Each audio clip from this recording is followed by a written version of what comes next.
Je voulais juste vous féliciter et vous remercier pour la petite histoire du paranormal que j'écoute depuis déjà une semaine. J'ai eu moi-même des expériences paranormales, donc je suis fan de ce genre d'histoire. Ça, c'est un message que nous a envoyé l'auditrice Aurélie. Et du coup, vous nous connaissez, on a souhaité connaître sa petite histoire du paranormal à elle. Épisode spécial. La Fabrique Audio présente La petite histoire. www.lafabriqueaudio.com. Salut tout le monde, je suis Florent Mounier, je vais vous narrer la petite histoire du paranormal de notre auditrice Aurélie aujourd'hui, et c'est Sébastien Girard qui a monté et mixé ce podcast. Merci à vous de nous suivre et merci donc pour l'ensemble des messages que vous nous adressez sur les réseaux sociaux, mais aussi sur les plateformes de podcast comme Spotify. Vous êtes maintenant ici, et quoi qu'il arrive, vous ne pouvez plus reculer. Nous sommes en 2010. Aurélie et son mari ont dû quitter l'appartement dans lequel ils vivent car le propriétaire vendait. Alors, ils font des recherches pour un nouveau logement, mais au vu du laps de temps réduit, ils ne sont pas trop exigeants pour le nouveau logement. Pour eux, le principal, c'est d'avoir un toit sur la tête et un logement un minimum décent, c'est normal. Ils déménagent donc dans un appartement qui se trouve au-dessus d'un bureau de tabac. Le seul extérieur qu'ils ont est une cour ouverte qui est en fait un accès pour les voisins qui habitent la maison juste derrière chez eux. C'est un appartement avec un étage où se trouve la chambre et la salle de bain. Bon, l'appartement est un petit peu atypique, on va dire. Faut dire que les murs ne sont pas de première jeunesse.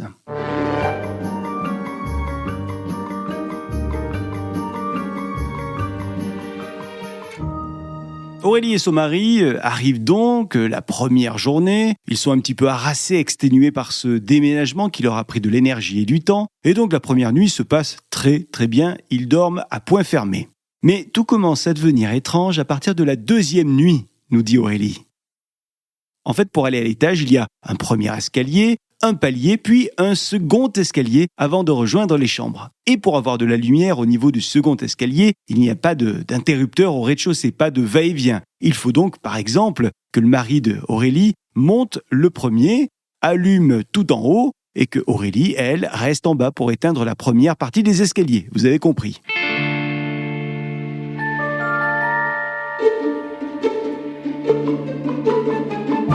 Dès la deuxième nuit, dans ce logement, Aurélie va avoir l'impression que lorsqu'elle monte le premier escalier, quelqu'un est en train de la suivre et que ce quelqu'un s'arrête au palier entre les deux escaliers. Bon, Aurélie ne va pas forcément prêter beaucoup attention à ce phénomène, à cette sensation qu'elle ressent. Sauf que ce petit manège va ensuite arriver quasiment tous les soirs. Mais Aurélie nous dit que ce ressenti n'est pas forcément gênant pour elle, car elle ne ressent aucune agressivité. Les mois passent et le mari d'Aurélie a trouvé du travail. Aurélie, pendant ce temps-là, elle, reste à la maison. Et c'est là qu'elle commence à avoir des sensations de plus en plus étranges pendant la journée, comme si quelqu'un était sur le pas de la porte du salon et l'observait. Il lui arrive à Aurélie de temps en temps de regarder la télévision. Et tout d'un coup, en plein après-midi, la télé affiche un écran gris, comme si elle ne marchait plus. Puis, elle se remet à fonctionner quelques minutes plus tard. À cette époque-là, Aurélie et son mari ont un chien. Un chien qu'ils sortent le soir dans la petite cour ouverte juste devant chez eux. Un soir, le mari d'Aurélie sort avec le chien seul et au bout de quelques minutes, il appelle Aurélie complètement chamboulée car il dit avoir vu une ombre blanche qui remontait le portail des voisins, juste derrière chez eux. Puis, cette ombre continuer selon lui son chemin sur le mur du bâtiment à côté, pour ensuite disparaître au niveau du toit. Bon, Aurélie et son mari vont finalement mettre ça sur le compte d'un reflet d'une voiture qui serait passée par là avec les phares. Sauf que le lendemain, rebelote. À nouveau, le retour de l'ombre blanche. Et cette fois-ci, Aurélie visualise cette ombre blanche et elle a le temps d'observer qu'il n'y a aucune voiture dans la rue, aussi bien d'un côté que de l'autre. Le soir suivant, Aurélie et son amie invitent un couple d'amis à venir dîner à la maison.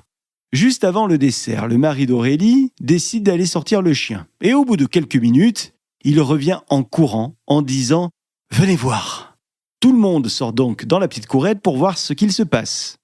Et la copine d'Aurélie, après être restée quelques minutes dehors, estime qu'elle n'a rien vu de particulier.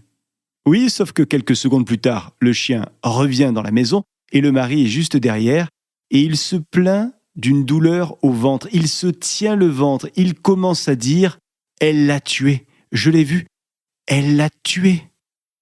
Il s'effondre sur le canapé, tout en gémissant, et Aurélie arrive et lui relève son t-shirt pour voir s'il a quelque chose sur le ventre. Et c'est là qu'elle observe un trait très distinctif qui s'est formé sur son ventre. Alors Aurélie pose des questions à son mari.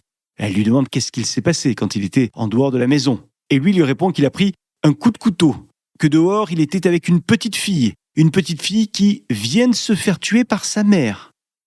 Il va même donner le nom de la petite fille. Cette petite fille se prénomme Marion. Quelques minutes plus tard, la crise va enfin se terminer. Plus de douleur, plus de traces même sur le ventre. Le mari d'Aurélie est comme qui dirait revenu à lui. Mais il se rappelle très bien de ce qui vient de se passer.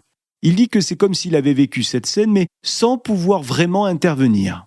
Tout le monde finit par se remettre à table, et la discussion repart comme si de rien n'était.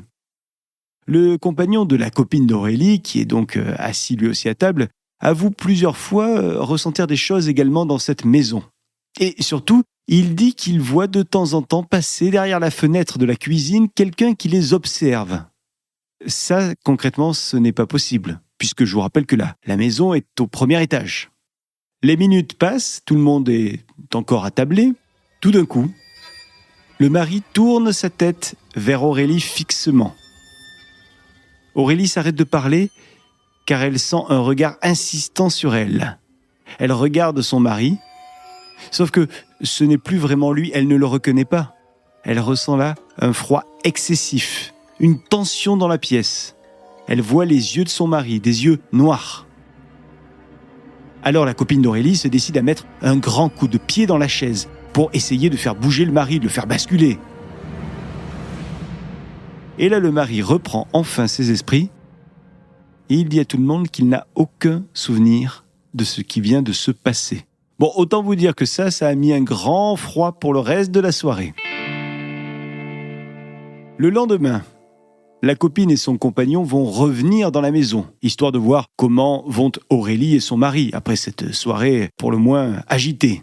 La copine d'Aurélie va dire à Aurélie qu'elle aussi a ressenti des choses dans cette maison et qu'elle pense qu'il faut absolument purifier la maison, histoire de faire fuir les esprits qui s'y trouvent. Alors Aurélie va écouter les conseils de son amie et purifier la maison. Et le soir même après purification de la maison, eh bien plus rien. Plus de ressentis étranges, plus d'ombres blanches, rien. Oui, enfin, Aurélie et son mari n'ont quand même pas tardé à déménager de la maison puisque 15 jours après, ils sont partis dans une autre maison. En effet, ils ne pouvaient pas rester dans cette maison avec ces phénomènes étranges.